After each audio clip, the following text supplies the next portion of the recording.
everyone, John here with John's Conscious Life, and I've got another documentary review for you today. Today I'm going to be doing a review for I Am. It's a documentary by Tom Shadyac. He's the director of some movies like Ace Ventura and Bruce Almighty, so he's made some comedies and stuff. But this documentary is about his experience with post-concussion syndrome and kind of the revelations that he came to while he was recovering. So Tom, like many people who were in Hollywood and many directors, he made some money, he spent some money, and he was living that kind of American dream lifestyle.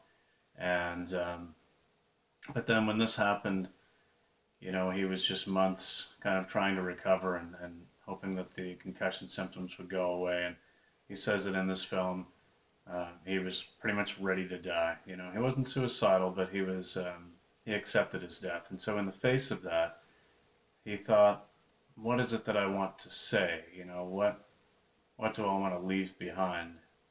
So this is kind of the documentary that was inspired by that experience in Tom's life. So Tom asks two very important questions. First one, what is wrong with the world? And second, more importantly, what can we do about it?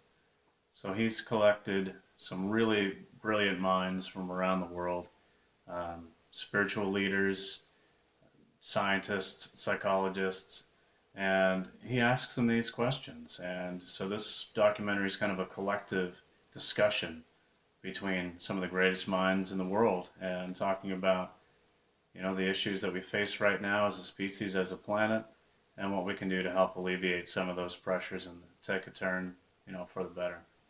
So I've got a few notes here, so if I'm glancing down a little bit, I apologize for that, but I like to keep it authentic. I want to do it justice, as I say in every video. So I'm just going to read off a few little notes here that I've got about this. He speaks about the difference between living things and machines, and how in society today and in our world we tend to live more like robots in a meat suit, if you will. Trying to live a mechanical lifestyle. And really treating the world itself as if it's a machine, and economy being a big factor in that and what drives us. But we come to realize that in most older cultures and in a lot of the Aboriginal cultures, we valued cooperation and not competition. And unfortunately today it seems like it's all about standing out, being the best, win, win, win. And so he tackles some of this in the documentary, as well as that separation phenomenon that has occurred, and how humans, for some reason, we feel like we're so far above and beyond other life on this planet that we've actually separated ourselves from the animal kingdom and from life itself, really, and that somehow we're not part of this whole, or that we're somehow above the rest of the parts of this whole. But as we see, that's not the case. Some interesting facts within this documentary. We share a lot of similar genes. Thousands of genes are identical with even plant life. We have as much in common with some trees as we do with some members of the animal kingdom. So we're all cousins. We're all relatives. All life is connected and is all part of the greater picture. A couple of the things that they touch upon within this documentary is wealth equaling happiness. Somehow that's the American dream, right? Well, that's the world dream now. Unfortunately, it seems like, the more we have, they make a really good reference to, somebody who might be out in the cold, and they're cold and hungry, and then someone invites them inside, warms them up and gives them something to eat. That little bit of food, those couple of items, even though it wasn't much, makes a world of a difference. So somehow that's been extrapolated into, well, if this little amount can do this much good and make this much happiness, then, if we multiply things and possessions and money and material goods and wants and needs, well, we must end up happier. But that's not really the case. And Tom himself kind of spoke of his journey through that, being a successful director and making some great movies, some box office hits, making millions of dollars. Um, I was kind of reminded of Hermann Hesse's Siddhartha, the story of Buddha, Siddhartha Gautama, and how he kind of started off in a material lifestyle and realized later on that it's simplicity. It's not the items you have, but the value of life that you hold. And so it was really cool to kind of be able to make that connection as well. But um, so those are just a few of the basic philosophies and principles and ideas that they speak of in the film. But really, they get into in depth about kind of a collective consciousness and oneness, and really get into the science of it. And this is what I really really enjoy because I've been independently studying and just reading books upon quantum physics, quantum mechanics, psychology, sociology, other topics, reading a lot of spiritual books and things like that.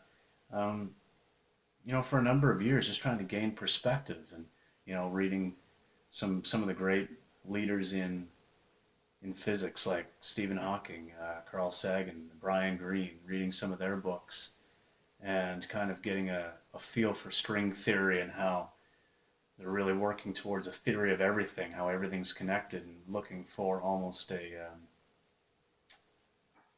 what's the word? Kind of like a God particle, if you will, and not God, but just a connection. What binds everything together and what creates everything. So it's really cool watching this to see that we've actually been able to make some strides in that scientific front.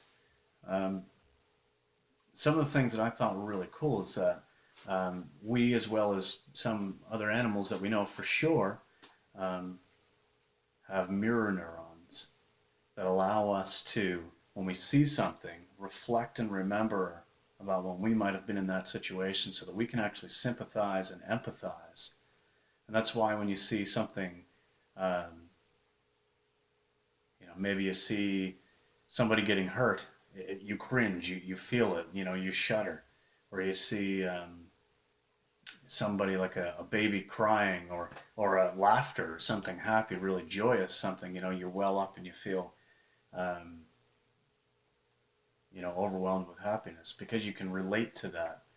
And so they really talk about how, we're genetically wired to connect.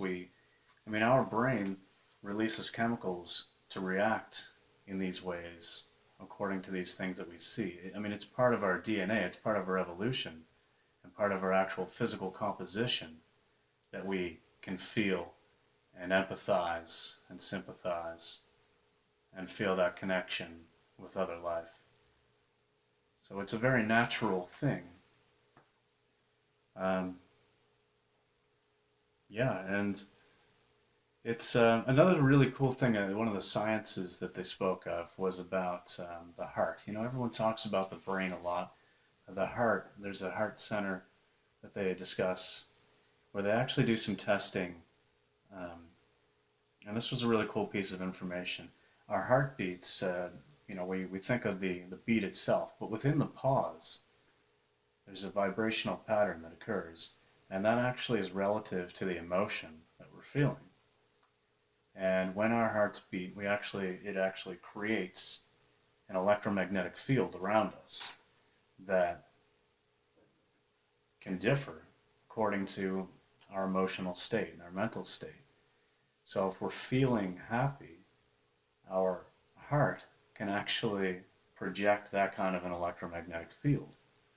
It's mind-blowing, really, but what's even better is that other humans and, in fact, other animals have the ability to pick up on that. Like our brains are kind of the receptors. Our hearts are transmitting the signal, and our brains are the receptors to that. So we can literally feel and connect and influence the world around us through our emotions because of the way we project an electromagnetic field. That was really, really interesting, just mind blowing. But and actually, one quote from from the documentary here is that, well, it was an Einstein quote that they referenced, that the field is the only reality. I thought that was kind of cool. And so they kind of get into that quantum entanglement, how particles that may have been close or had something in common before, they could be an infinite distance away now. But, if one starts spinning the opposite way, its counterpart, it could be light years away, would do the same. And that's the kind of quantum entanglement they speak of. So the next section I'll kind of talk about is about the entanglement and consciousness and how it kind of all ties together.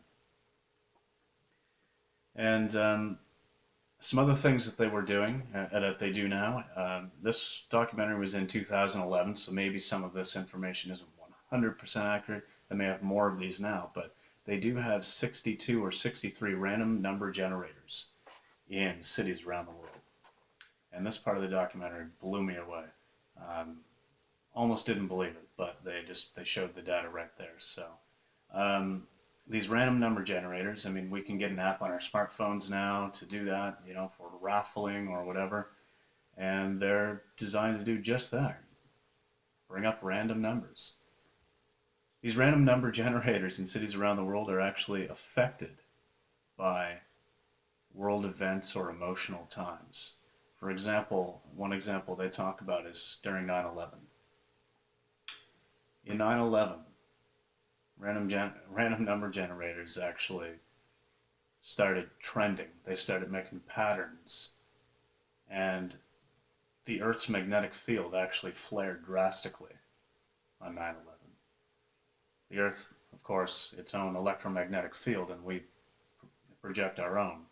The Earth's projected magnetic field flared drastically on 9/11. So individuals can indeed infect the global environment, or effect, not infect.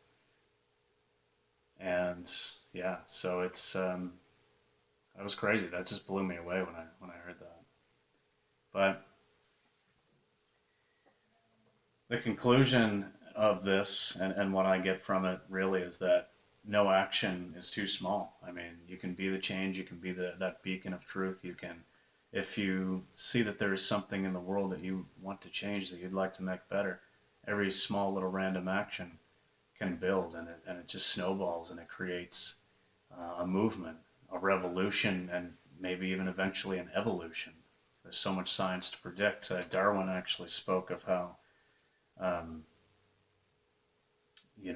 our ability to sympathize and empathize had more to do with our evolution than survival of the fittest, because we don't have claws, and we're really not that aptly built for the survival of the fittest mentality. So our evolution really was a conscious evolution that allowed us to become who we are today. But now, unfortunately, we are somewhat losing sight of that. But yet we're definitely not robots of meat, in a mechanical world. We are part of this planet. We're part of this universe. We're part of all life, and nothing takes more than it needs. Is one of the things that they really go into great detail in this book, and make some really wonderful references about. That nothing on this earth, in nature, takes more than it needs, and what we do. And when we see that in ourselves, we actually recognize and call that cancer. So, therefore, we really are behaving in a cancerous way, taking more than we need, and being detrimental to the planet, all life upon it, and ultimately even the universe. So, just a couple of last quotes and conclusions and statements before I finish it off. We live in a participatory universe where reality is a relationship between the parts. Conscious awareness is able to turn the potential fabric of reality into the world that we live in. And to quote Desmond Tutu of South Africa, one of the great contributors to this film. Great spiritual leader and mind of the world. Even the sea is only drops of water that have come together. It's really a very simple yet profound statement. The sea is in fact just drops of water. So we can make a difference in the world. We do, whether we realize it, affect all those around us, and the science is there. I recommend watching this film. You have to see it. I Am. That's all it's called. It's on Netflix. Check it out. It will evoke some emotion for sure, and hopefully it will allow you to see the world in a different way, see all life in a different way, and see that every single thing that exists is connected. So yeah, I'll just end it there. Thanks for watching, guys. Check this out again if you like this review and you'd like some more. Like and subscribe down below. If there's something you'd like me to watch and give a review to, by all means leave it as a suggestion in the comments below. And until next time, guys.